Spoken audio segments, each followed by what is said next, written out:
Assalamualaikum warahmatullahi wabarakatuh. Perkenalkan, nama saya Devina Nada Putriari dengan NIM 1318111133024 dari Fakultas Keperawatan Universitas Airlangga. Pada video ini saya akan melakukan praktikum keperawatan gawat darurat dengan perasaan pembebasan jalan nafas tanpa menggunakan alat dan dengan menggunakan alat. Untuk yang pertama, untuk pembebasan jalan nafas tanpa menggunakan alat, yang pertama kita bisa memposisikan korban terlentang, kemudian kita bisa melakukan cuci tangan dalam 6 langkah.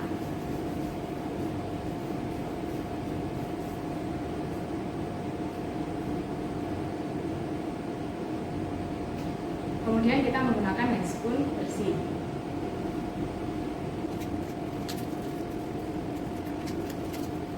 Selanjutnya, untuk pembebasan jalan nafas tanpa menggunakan alat, yang pertama kita bisa melakukan head tilt, yaitu menengadahkan kepala atau menekuk kepala ke arah atas dengan cara tangan kita diletakkan pada dahi korban dan kita menekan ke bawah sehingga kepala korban terangkat.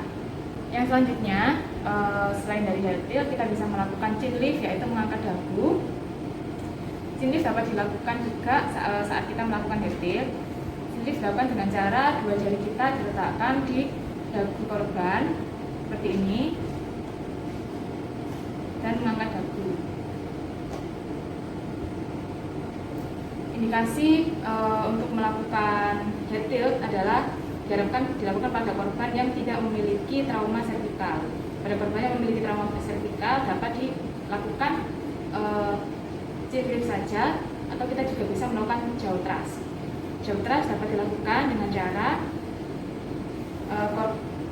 penolong memposisikan diri berada di kepala korban, kemudian kedua telapak tangan diletakkan pada pipi korban. Kemudian jari-jari penolong menelusuri area mandibula dan kemudian mengangkat rahang korban, diusahakan tanpa mengubah posisi leher.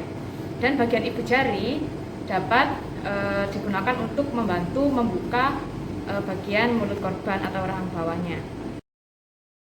Selanjutnya adalah cara melakukan pembebasan jalan nafas dengan menggunakan alat. Yang pertama, alat yang paling sederhana yang bisa dipakai adalah OPA atau Oropharyngeal airway. OPA terdiri dari beberapa ukuran dan sebelum memasangkan kepada korban, kita bisa mengukur OPA terlebih dahulu. Cara melakukan pengukuran pada OPA untuk korban supaya sesuai digunakan adalah dengan meletakkan ujung dari OPA pada sudut mulut hingga menyentuh trachus. Jika sudah sesuai, maka OPA dapat dipasangkan kepada korban. Cara memasangkan OPA yaitu pada orang dewasa kita dapat memasangkan dengan membuka bagian mulut, lalu OPA dihadapkan seperti ini, dimasukkan di antara kedua gigi, antara gigi atas dan gigi bawah. Kemudian jika sudah dirasa masuk, kita dapat memutar OPA seperti ini. Dan OPA tidak perlu dilakukan fiksasi karena harapannya jika pasien atau korban mengalami peningkatan kesadaran, maka OPA bisa keluar dengan sendirinya atau terlepas dengan sendirinya. Itu tadi adalah pemasangan OPA untuk orang dewasa. Lalu pemasangan OPA untuk anak-anak, kita bisa menggunakan bantuan tang spettle. Pada anak-anak dan bayi, ukuran OPA akan lebih kecil, sehingga untuk memasangkannya kita cukup membuka bagian mulut dengan tang spettle, kemudian memasukkan OPA dengan posisi seperti ini. OPA untuk anak-anak bisa langsung dimasukkan seperti itu. Selanjutnya adalah untuk pemasangan NPA atau nasopharyngeal airway. Nasopharyngeal airway seperti ini bentuknya, bermacam-macam ukurannya. Kita bisa mengukur dan menyesuaikan dengan korban dengan cara Kita letakkan bagian ujung dari NPA pada hidung pada saat salah satu sisi hidung. Kemudian kita tarik hingga ke telinga, hingga sepanjang dari hidung sampai ke trapez telinga. Jika dirasakan sudah sesuai, kita bisa memasangkan. Pemasangannya bisa dengan menggunakan bantuan lubrikan atau tidak. Jika dengan menggunakan lubrikan, kita bisa memberikan lubrikan di sepanjang pipa tanpa mengenai bagian yang terbuka. Lalu kita bisa memasangkan pada salah satu sisi hidung seperti ini. Bagian yang terbuka menghadap ke bawah, kita bisa memasangkan. Padahal ini pada pantom tidak bisa masuk sepenuhnya. Tapi jika bisa, kira-kira posisi NPA akan seperti ini. Dan kemudian kita bisa melakukan pemberian oksigen. Selanjutnya untuk pemasangan LMA atau laringomas airway. Tentunya seperti ini, bermacam-macam juga ukurannya. Kita bisa menyesuaikan dengan melihat ada keterangan berat badan di sini. Di sini berat badannya adalah 50-70 kg. Pemasangannya, yang pertama kita perlu mengecek untuk LMA ini apakah terjadi kebocoran pada kupnya atau tidak. Dengan cara kita mengambil udara bebas, lalu kita masukkan ke kupnya.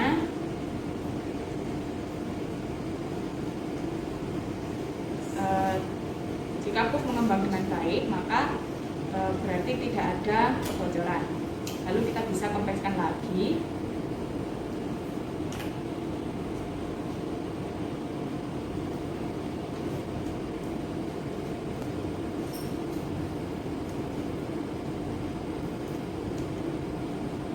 Dan kita bisa memasangkan kepada korban. Pemasangannya adalah dengan bisa kita memberikan lubrikan di bagian atas ini. Kita bisa memberikan lubrikan, lalu kita memasukkan melalui mulut seperti ini.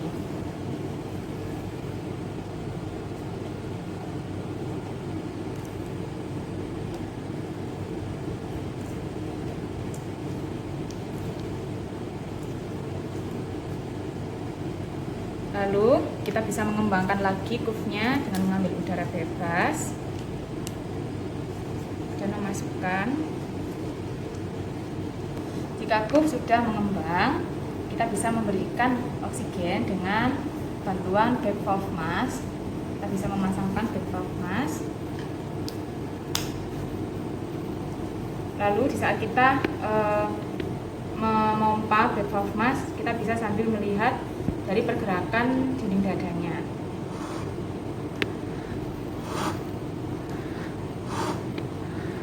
Jika pada dinding dada terjadi kembang kempis, maka bisa dipastikan bahwa LMA terpasang dengan baik. Namun jika belum mengembang dengan baik, pemasangan LMA bisa diulangi lagi.